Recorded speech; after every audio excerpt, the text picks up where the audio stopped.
بسم اللہ الرحمن الرحیم۔ حضرت عبداللہ منازل رحمۃ اللہ علیہ ممتاز روزگار شیخ، متقی اور فرقہ ملامسیوں کے پیر و مرشد تھے، اور خود حضرت حمدون قصار رحمۃ اللہ علیہ سے بیعت تھے۔ پوری زندگی مجرد رہ کر گزار دی۔ ایک مرتبہ آپ نے بو علی سقفی رحمۃ اللہ علیہ سے فرمایا کہ مرنے کے لیے تیار ہو۔ انہوں نے کہا کہ آپ کو تیاری کرنی چاہیے، چنانچہ آپ سر کے نیچے ہاتھ رکھ کر دراز ہو گئے اور فرمایا کہ لو میں مر گیا۔ یہ کہتے ہی حقیقت میں آپ کا انتقال ہو گیا۔ اس واقعے سے ابو علی بہت نادم ہوئے، کیونکہ ان کے اندر آپ جیسی قوت اس لیے نہیں تھی کہ وہ عیال دار تھے اور آپ مجرد۔ آپ یہ فرمایا کرتے تھے کہ ابو علی مخلوق سے ہٹ کر صرف اپنے مفاد کی بات کرتے ہیں۔ آپ فرمایا کرتے تھے کہ تارک فرائض تارک سنت بھی ہوگا، اور تارک سنت کے بدعت میں مبتلا ہو جانے کا خطرہ رہتا ہے۔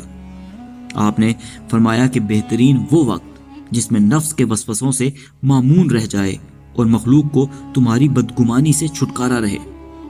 آپ نے فرمایا کہ بندہ صرف انہی اشیاء کا طالب رہتا ہے جو اس کی شکاوت کا موجب ہوں۔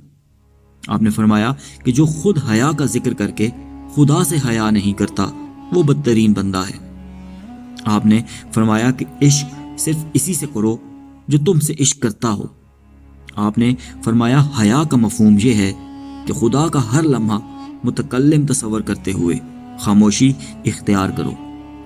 آپ نے فرمایا کہ جو مخلوق کے نزدیک برگزیدہ ہوں ان کے لیے اپنے نفس کو ذلیل رکھنا ضروری ہے۔ آپ نے فرمایا کہ امور غیبی دنیا میں کسی پر واضح نہیں ہوتے، اور جو لوگ اس کے مدعی ہوں وہ کاذب ہیں۔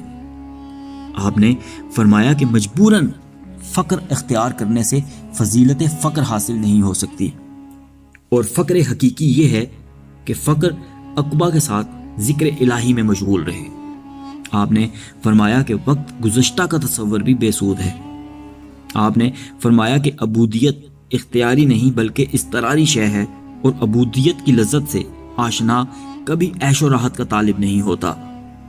آپ نے فرمایا کہ حقیقی بندہ وہی ہے جو اپنے لیے بندہ نہ رکھے، یعنی غلام نہ رکھے، اور جب وہ اس فعل کا مرتکب ہو گیا تو عبودیت کے بجائے ربوبیت کا دعوے دار بن گیا۔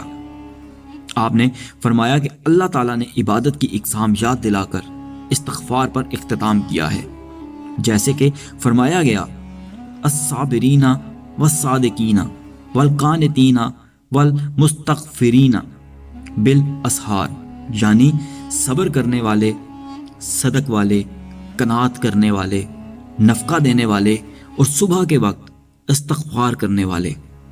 فرمایا کہ جس نے لذت نفس کو ختم کر دیا وہی مزے میں رہا۔ آپ نے فرمایا کہ احکام الہی کے مطابق روزی کمانے والا اس خلوت نشین سے افضل ہے جو روزی کمانے سے کتراتا ہو۔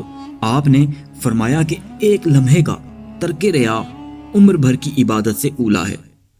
آپ نے فرمایا کہ عارف وہی ہے جو کسی شے سے متعجب نہ ہو۔